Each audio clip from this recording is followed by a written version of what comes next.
Dans le dernier point de l'information, Madame, Monsieur, bonsoir. Tout de suite, les titres de votre édition. Le président de la République, Alassane Ouattara, distingué champion pour l'industrialisation de la Côte d'Ivoire, distinction reçue lors d'un événement de haut niveau sur les partenariats mondiaux aux États-Unis, événement auquel prenait part le vice-président de la République. Quel traitement de l'information en cette période électorale? Quelle responsabilité des journalistes? Comment les rédactions se préparent-elles à assurer la couverture de ces élections couplées 2018? Nous en parlons également dans ce journal. Troisième journée de Resta, le salon de l'industrie des professionnels du tourisme de Paris, une 40e édition axée sur les potentialités touristiques des pays africains. Nous en parlons également dans une poignée de minutes. Le vice-président de la République a participé à un événement de haut niveau sur les partenariats mondiaux, la clé d'une mise en œuvre réussie de la zone de libre-échange continentale. Lors de cette rencontre, le président de la République, Alassane Ouattara, a été distingué champion africain pour ses efforts dans la transformation industrielle de la Côte d'Ivoire. Abiba Dambélé-Sawé, envoyé spécial aux Nations Unies. Des orateurs de haut niveau, prêts pour le renforcement des partenariats mondiaux dans la troisième décennie de développement industriel de l'Afrique 2016-2025. La feuille de route est un vaste plan de modernisation de l'industrie qui est destiné à guider la mise en œuvre des activités de la troisième décennie de l'initiative. 6 piliers liés les uns aux autres, ainsi que les programmes et projets qui les composent, définissent les interventions de développement stratégique nécessaires pour appuyer les efforts déployés par l'Afrique pour accélérer la réalisation de la transformation structurelle axée sur l'industrie durant la décennie 2016-2025. Tous ont été unanimes à trouver des clés pour la mise en œuvre réussie de la zone de libre-échange continentale africaine, ZLECA. Le vice-président Daniel Kablan-Duncan a partagé l'expérience de la Côte d'Ivoire avant d'encourager les partenariats mondiaux. La transformation industrielle est quelque chose donc d'essentiel pour l'ensemble de nos pays. Et justement, la liaison avec la zone de libre-échange au niveau de l'Afrique, c'est que nous avons un marché extraordinaire. Et ce marché extraordinaire, il faut que nous fassions en sorte que nous puissions le conquérir nous-mêmes. Les échanges intra-africains, vous le savez, sont autour de 12-15%. La Côte d'Ivoire fait déjà 27% de ces échanges avec les pays de la CEDEAO et maintenant 33% avec l'Afrique. Notre objectif, fixé par le président Ouattara, c'est de faire en sorte qu'en 2025, 50% de nos échanges se fassent avec l'Afrique. Des leaders ont été honorés, des personnalités qui se sont distinguées, des futurs champions, en somme, champions de la troisième décennie du développement industriel de l'Afrique. Parmi les lauréats, le président de la République de Côte d'Ivoire, Alassane Ouattara. Le vice-président de la République a également pris part au débat de haut niveau sur la non-prolifération des armes de destruction massive, débat qui a eu pour cadre le Conseil de sécurité de l'ONU, où la Côte d'Ivoire a fait son entrée le 1er janvier 2018. La vision de la Côte d'Ivoire, pays de paix, a été partagée à cette tribune. On retrouve Abiba Dambélé-Sawé. La Côte d'Ivoire siège depuis le 1er janvier 2018 au Conseil de sécurité des Nations Unies, une reconnaissance du leadership du président Alassane Ouattara. Notre pays fait partie des 10 membres non permanents qui siègent aux côtés des 5 membres permanents au Conseil de sécurité. C'est à ce titre que le vice-président Daniel Kablan-Duncan, représentant le président Alassane Ouattara, a été invité à un débat de haut niveau présidé par Donald Trump, président des États-Unis. À l'ordre du jour, le maintien de la paix et de la sécurité internationale, non-prolifération des armes de destruction massive. Une question importante car il s'agit de contrecarrer la prolifération des armes chimiques et nucléaires. Selon le président Donald Trump, les États-Unis ont été les premiers à renoncer aux armes biologiques depuis la Première Guerre mondiale. Non-proliferation of weapons of mass destruction. Les nations du monde reconnaissent depuis longtemps que certaines armes sont tellement dangereuses et peuvent infliger tellement de souffrances que nous avons tous intérêt à empêcher leur mise au point future, leur propagation et leur utilisation. Les États-Unis prennent des mesures audacieuses pour contrer ces menaces sinistres. Nombre d'entre nous mettent l'accent à juste titre sur le danger posé par les armes nucléaires. Mais nous ne devons jamais oublier le risque posé par les armes chimiques et biologiques. Tour à tour, les 15 membres du Conseil de sécurité ont salué les efforts de dénucléarisation en Corée du Nord, mais se sont inquiétés de l'utilisation des armes chimiques dans d'autres conflits, notamment en Syrie. La voix de la Côte d'Ivoire a été entendue à cette tribune. Le vice-président a estimé que le traité de non-prolifération des armes de destruction massive est mis à rude épreuve. Le développement rapide des programmes nucléaires et balistiques a entraîné une prolifération d'armes de destruction massive. Ces armes alimentent la violence et les conflits, menacent la stabilité de régions tout entières et font ainsi de la question de la non-prolifération un objectif de survie pour l'humanité. En effet, malgré tous les efforts déployés par la communauté internationale pour réaliser un monde exempt d'armes nucléaires, notre univers reste malheureusement encore sous leur menace permanente, ainsi que celle des armes biologiques et chimiques. Il est dénombré à ce jour plus de 14 500 armes nucléaires dans le monde. Ces armes qui font courir le risque d'un conflit nucléaire aux conséquences humanitaires et environnementales irréversibles, constitue un défi réel pour notre organisation commune. Il est également à déplorer la propension des États à investir davantage dans la modernisation de leurs arsenaux nucléaires, mais très peu dans la limitation de ces armes et de leurs vecteurs. Le non-respect par certains États de leurs engagements constitue une atteinte grave à la sécurité et pourrait favoriser l'acquisition par les acteurs non étatiques des armes de destruction massive. Le problème nucléaire iranien, la situation au Moyen-Orient, notamment en Syrie, avec les allégations d'utilisation d'armes chimiques, l'usage de missiles balistiques au Yémen, ainsi que la question de la dénucléarisation dans la péninsule coréenne, constituent de vrais nœuds gordiens et de réelles sources de préoccupation pour la communauté internationale. Daniel Kablan-Duncan a lancé un appel à l'unité contre ces menaces. Dans ce contexte, la Côte d'Ivoire appelle à la mise en œuvre de résolutions pertinentes du Conseil de sécurité ainsi qu'à l'application des différents instruments juridiques internationaux en matière de désarmement et de non-prolifération. À cet effet, elle invite les États membres à s'acquitter avec l'appui de l'Organisation pour l'interdiction des armes chimiques de leurs obligations internationales découlant de la Convention sur l'interdiction de la mise en œuvre, la fabrication, du stockage et l'emploi des armes chimiques et de leur destruction. Dans ce contexte, la Côte d'Ivoire, qui est partie à tous les traités et conventions importantes dans les domaines de la non-prolifération, a intégré dans ses lois nationales toutes les obligations découlant de ces instruments juridiques internationaux. La présidence du Conseil de sécurité est tournante. Tous les mois, elle sera assurée par la Côte d'Ivoire au mois de décembre. Toujours aux États-Unis, le ministre des Affaires étrangères porte la voix de la Côte d'Ivoire à plusieurs panels à la faveur donc des travaux de la 73e session de l'Assemblée générale des Nations unies au cours de celui du mercredi dernier sur le maintien de la paix en Afrique. Il a annoncé que la Côte d'Ivoire portera en décembre prochain justement la résolution sur le financement des forces de maintien de la paix en Afrique. Michel Digré, envoyé spécial à New York. Il ne s'agit pas pour l'Union africaine de mettre toutes ses ressources dans le financement des opérations de maintien de la paix. Il s'agit pour l'Union africaine de faire en sorte qu'il n'y ait moins en moins de zones de conflit sur notre continent.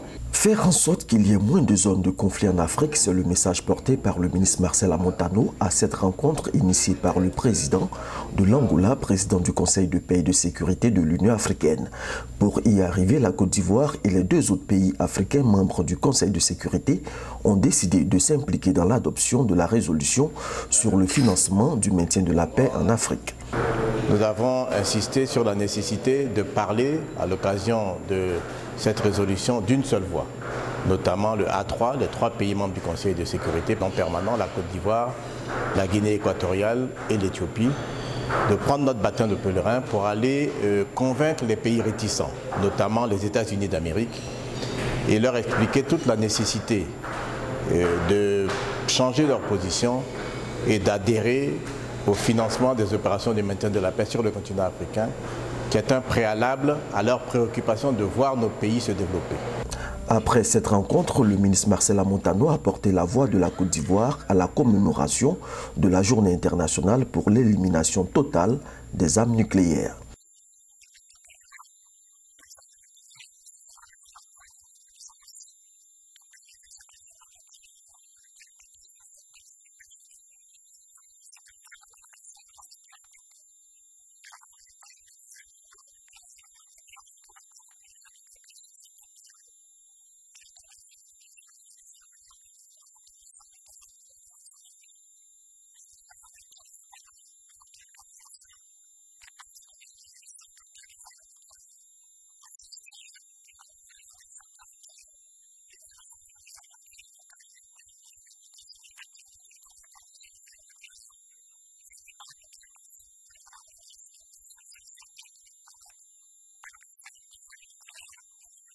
Le ministre des Affaires étrangères a par ailleurs participé à la réunion de haut niveau sur le Mali et le Sahel.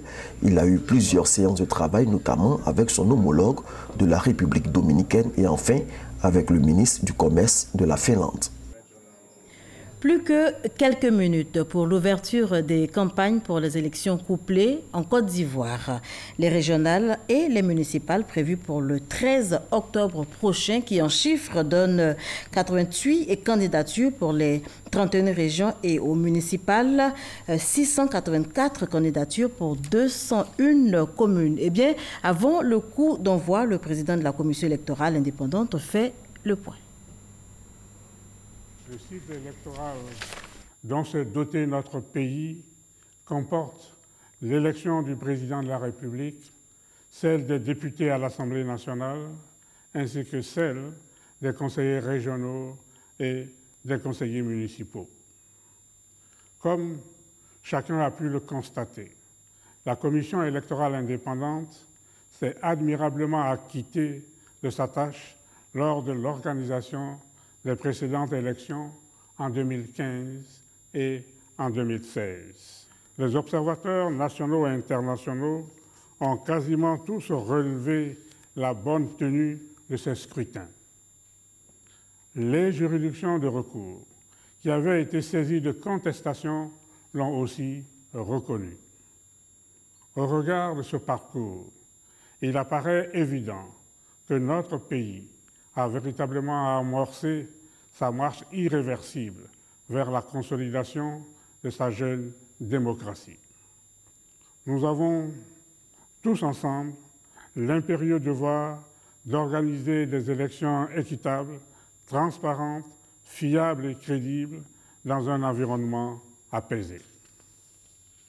Pour y parvenir, nous avons encore à franchir deux importantes étapes. La campagne électorale qui s'ouvre cette nuit et le scrutin proprement dit du 13 octobre prochain. Je voudrais vous inviter à unir nos forces pour les franchir sans heurts dans la paix, la solidarité et l'esprit civique. Enfin, vous, candidats, je voudrais vous rassurer que la commission électorale indépendante continuera encore une fois à demeurer dans son rôle d'arbitre juste et impartial et que les résultats qui seront proclamés à l'issue du scrutin du 13 octobre seront à tous égards conformes au verdict des urnes. Quel traitement de l'information en cette période électorale? Quelle responsabilité des journalistes? Comment les rédactions se préparent-elles à assurer donc la couverture de ces élections couplées régionales et municipales 2018 qui, en chiffres, donnent plus de 6 millions d'électeurs, 10 464 lieux de vote, 20 219 bureaux de vote. Autant de questions donc qui s'imposent dans cette période et auxquelles Gabriel Lazani se propose de répondre dans le dossier politique de ce jeudi.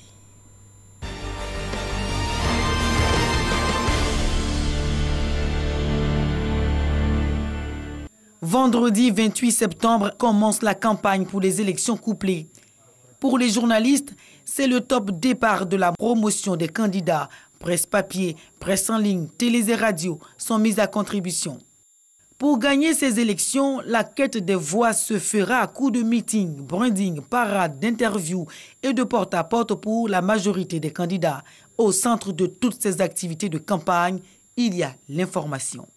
À l'instar des autres quotidiens de Côte d'Ivoire, Le Patriote, Notre Voix et Nouveau Réveil, ces journaux proches de partis politiques ont défini leur plan de couverture. Dans le district d'Abidjan, on a 15 journalistes, donc on a affecté un journaliste dans chacune de ces 13 communes. Et pour l'intérieur du pays, on a mis à contribution la dizaine de correspondants qu'on a, exactement 16 correspondants. Nous avons décidé de mobiliser d'abord le desk politique et puis les correspondants. Nous en avons 11 à travers toute la Côte d'Ivoire. 9 correspondants et nous avons une dizaine de journalistes ici, je vais dire précisément 16 journalistes que nous avons, en plus donc des correspondants, organisés ces élections-là pour la couverture. Ce sont au total 772 listes retenues pour ces élections locales couplées, régionales et municipales. L'équilibre entre tous les candidats ne sera pas aisé, même si la couverture des élections n'est pas chose nouvelle. On est un journal proche du RHDP, donc notre priorité ce sera d'abord de suivre les candidats du RHDP. Donc dans leurs différentes rencontres avec les populations, les différents meetings qui vont animer sur le terrain. Ensuite, nous serons attentifs à tout ce qui va se passer autour de la campagne. C'est à l'aune du code de déontologie que tout le travail de journaliste se fait. Lorsque nous sommes en période électorale, effectivement, il y a des discours qui se tiennent. Ce n'est pas parce qu'on est quotidien de l'opposition qu'on doit déroger à la règle. Le journal Le Nouveau Réveil va accompagner, je pense, tous les candidats du PDCI, c'est sûr. Il sera présent là où ces candidats sont, les candidats du PDCI seront. Et puis, écoutez, c'est un journal d'information générale. On ne va pas seulement couvrir que les localités là où il y a les candidats du PDCI, mais on sera aussi un peu partout. On pense que quand même il y a des points chauds. On va essayer donc de couvrir l'ensemble du territoire. Pour ces quotidiens, la tendance sera de privilégier les candidats appartenant à leur chapelle politique. Une évidence, c'est la presse privée proche des partis politiques. Mais attention au contenu, donc au traitement. Il sera scruté, analysé par l'autorité nationale de la presse, l'organe de régulation pour la presse papier et la presse en ligne. À cette période-là, il faut renforcer la régulation, le contrôle. Nous découpons le temps électoral en 3 étapes. Il y a la pré-campagne, il y a la campagne et il y a le jour du vote. Le recoupement, la vérification de l'information demeure. Même en période électorale, le métier de journalisme ne change pas, selon Raphaël Lacpé. Évidemment, la profession ne change pas en tant que telle. Seulement, nous devenons plus regardants pour ce qui est du respect des règles de la profession. Équilibrer l'information, faire un effort pour donner la parole à tous les candidats, donc être équitable. Le même espace pour tous. Fraternité Matin, le groupe de presse de service public, offre aux candidats 8 pages sur les 32 que compte chacune de ces parutions à compter du vendredi 28 septembre et ce jusqu'à la proclamation des résultats. Du travail de titan qu'il faudra accomplir avec 16 journalistes dont 5 correspondants repartis sur l'ensemble du pays. Dans la mesure de nos moyens, nous avons prévu, par exemple à Abidjan, de diviser le district en 2. Il y aura Abidjan Nord, Abidjan Sud, avec 2 équipes de 3 journalistes. Et nous allons envoyer à l'intérieur du pays 5 journalistes qui iront en renfort aux correspondants sur place. Fratmat met aussi à disposition sa rédaction en ligne. Nous travaillons en continu. Quand nous suivons un candidat, quand on écrit un article, dans les 30 minutes qui suivent, vous avez déjà l'article en ligne. Nous allons créer une page campagne qui est sur fratmat.info, suivre au quotidien les grandes tendances de candidats, parce qu'on ne pourra pas suivre tous les candidats. Avec tous ces candidats en course dans les 4 coins du pays, le souci de l'équilibre dans le traitement de l'information peut donner des migraines. Fraternité Matin n'est pas le seul dans le cas. La radiodiffusion télévision ivoirienne, la télévision nationale multiplie les réunions. Ces scrutins à venir ont cette particularité que nous aurons plus de 700 listes. Il est impossible, quelle que soit notre bonne volonté, de pouvoir couvrir toutes ces listes-là. Nous nous sommes mis d'accord pour que les 88 listes au niveau régional soient couvertes. Couverture de la campagne pour les régionales à 100%, les municipales à 50%. De quoi faire courir les journalistes avec les candidats. Au niveau régional, 45 secondes accordées à chaque liste. Dans les 45 secondes, le candidat aura 30 secondes de temps de parole. Et les secondes qui restent seront consacrées aux commentaires du journaliste. Pour les municipales, 40 secondes seront consacrées à chaque élément. Et dans les 40 secondes, le candidat aura 25 secondes de temps de parole et le journaliste 15 secondes de commentaires. Ne pas léser de candidats, la HACA, la Haute Autorité pour la Communication Audiovisuelle, s'est dépêchée de diffuser un communiqué contre le non-respect des mesures en vigueur. Si pour la télévision, les manquements à ces mesures peuvent être perçus tout de suite et par tous, ce n'est pas souvent le cas pour les radios, surtout celles qui appartiennent aux mairies et conseils régionaux. Pas de politique donc sur ces radios, pas d'autres messages autres que des messages officiels. Tous ceux qui outrepasseront cela, qui auront donc des émissions à caractère politique, ils s'exposeront tout simplement à la rigueur de la loi.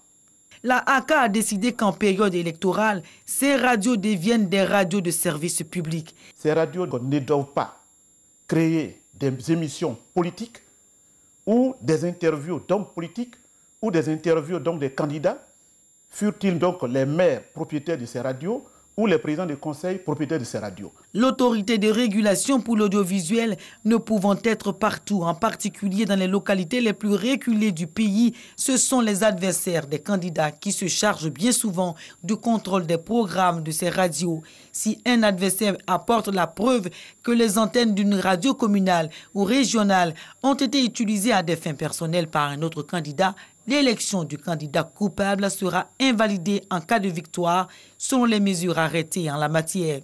Pour les autorités de régulation, le journalisme a des règles. En période électorale, ces règles ne deviennent pas des slogans. Ces élections couplées municipales et régionales se tiennent pour la 2e fois dans le pays après celle de 2013. La manipulation des faits par les journalistes serait préjudiciable pour la paix, surtout que c'est la première participation de l'opposition à ces joutes électorales depuis la fin de la crise post-électorale.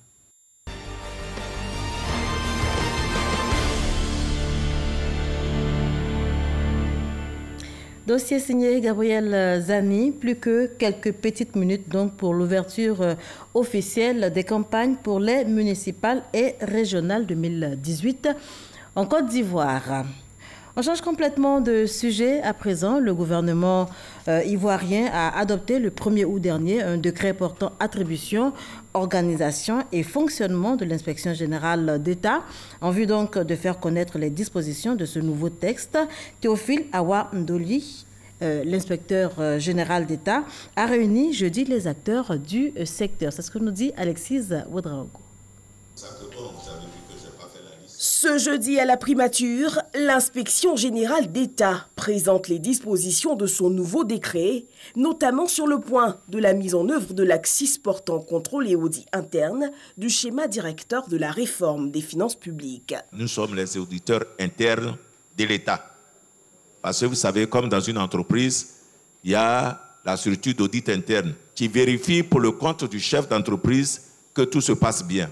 C'est la même chose que nous faisons pour l'État. Nous vérifions pour le compte de l'exécutif, du président de la République, que tout se passe bien. C'est le 1er août 2018 que le gouvernement, s'inspirant des directives de l'UEMOA, a adopté ce décret qui établit, outre mesure, les relations fonctionnelles entre l'IGE et les organes de contrôle administratif. Vous serez toujours rattaché, en tout cas jusqu'à changement, rattaché au ministre, mais également, vous avez des relations fonctionnelles avec l'inspection générale. Une initiative saluée par les participants.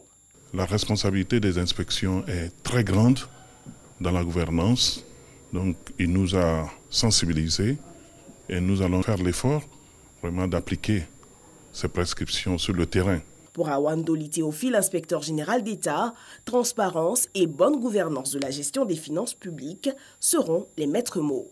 À l'exercice, Awan Doli Théophile n'est pas novice.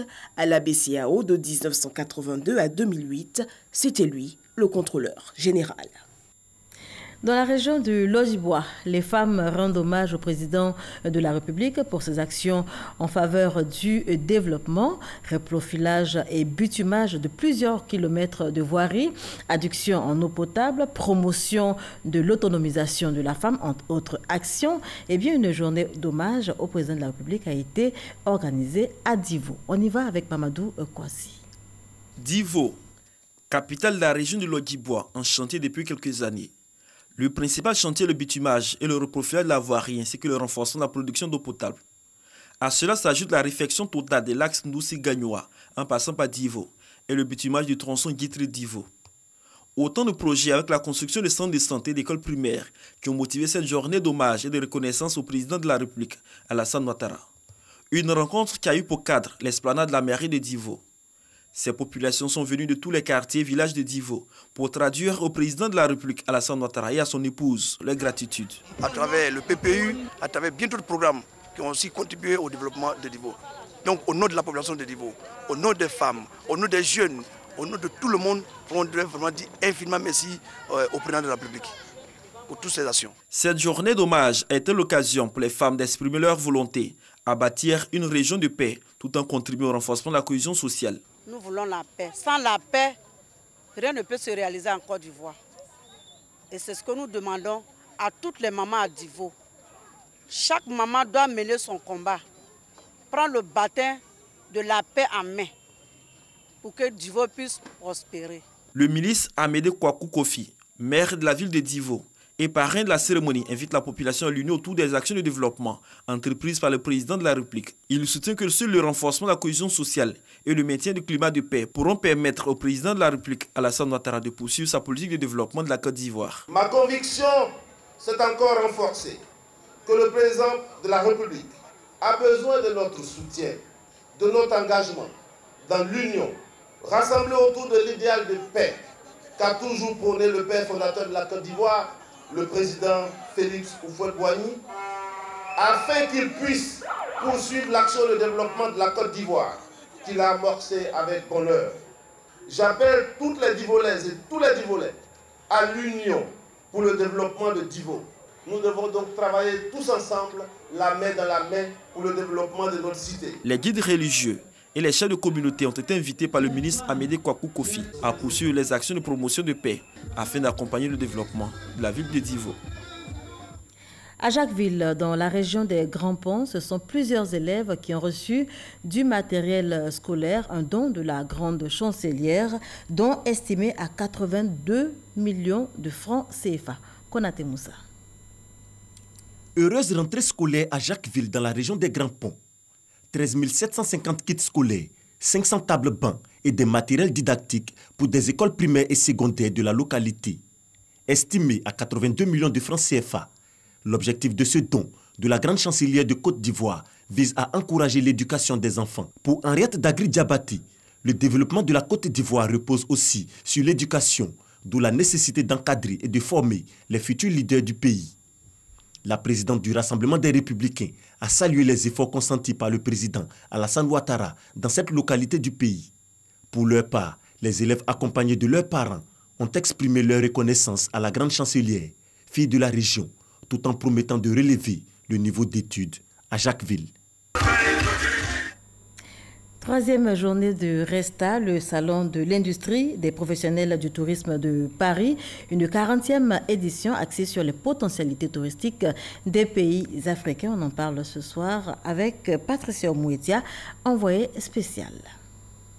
Le Salon de l'industrie du tourisme professionnel qui regroupe 1700 exposants et 230 destinations bat son plein. Le stand de la Côte d'Ivoire continue d'attirer du monde avec la journée ivoirienne. Au menu, des mets ivoiriens accompagnés d'une chorégraphie à la sauce ivoirienne. Pour le directeur général de Côte d'Ivoire Tourisme, c'est l'occasion de faire connaître le tourisme interne de notre pays. Autant de potentialités que doit soutenir Atout France, l'agence de développement du tourisme français. Le développement d'un pays, la transformation d'un pays en destination internationale, c'est accompagner des micro-territoires, des petits territoires qui doivent être à la fois des sites avec des hébergements, des activités de loisirs, des activités culturelles, reliés les uns aux autres. L'Ivoirien doit lui-même vendre sa destination et il doit la connaître. Et c'est le sens de notre démarche ici. Pour dire, venez, parce qu'il y a aussi la diaspora qui est présente. Il y a aussi les opérateurs économiques français qui sont présents, mais il n'y a pas que les Français. Il y a l'ensemble des pays européens présents ici au Top Reza. Donc nous venons démarcher et nous sommes satisfaits de toutes les réunions que nous avons eues aujourd'hui avec tous les organismes, que ce soit la Commission européenne, que ce soit la Chambre de commerce, que ce soit Atout France, qui est pratiquement la même entité que Côte d'Ivoire Tourisme, pour développer les choses et les missions vont commencer dès le mois de novembre. Toujours selon Jean-Marie Sommet, renforcer les capacités des formateurs du secteur et mettre l'accent sur la formation en hôtellerie est nécessaire. Un partenariat est donc envisagé avec l'École de l'hôtellerie de France. Voilà un commentaire de Patricia Omouetia qui met un terme à ce journal. Merci de l'avoir suivi. On se retrouve demain, même heure.